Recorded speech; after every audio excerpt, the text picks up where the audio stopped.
2002 এর এসআইআর লিস্টে যদি আপনাদের নাম থাকে তাহলে আজকের এই ভিডিওটা আপনাদের জন্য রইল। 2025-এর এসআইআর এনুমারেশন ফর্ম আপনারা কিভাবে করবেন সেটা জাস্ট 1 মিনিটের মধ্যেই আপনারা জানতে পেরে যাবেন।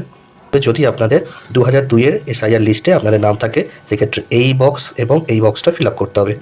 এই যে প্রথম কলামটি আছে সেটা 2025-এর ডেটাটা দিতে হবে। এখানে পিতা বা অভিভাবকের নাম, এটা অ্যাজ ইউ চয়েস। সম্পর্কিত ব্যক্তির নাম হিসাবে স্বামীর নাম থাকে সেক্ষেত্রে আপনারা অভিভাবকের হিসাবে ওনার নাম বসাতেই পারেন।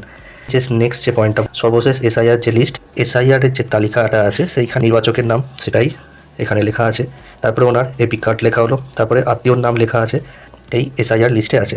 এবং তারপরে সেই হিসাবে সেই আত্মীয় ওনার কে হন, স্বামী হন, যেটা এসআইআর লিস্ট হিসাবেও আজ পাওয়া গেছে। এবং তারপরে জেলা, রাজ্য, বিধানসভা ক্ষেত্রের নাম, অংশ নাম্বার, ক্রমিক নাম্বার, এটা বিধানসভা অংশ নাম্বার এবং এখানে ক্রমিক নাম্বার। আর ডিটেলসে আপনাদের যা যা প্রশ্ন আছে সেই ভিডিও থেকে আপনারা পেয়ে যাবেন, তার লিঙ্ক এই ভিডিও ডেসক্রিপশানে দেওয়া থাকবে।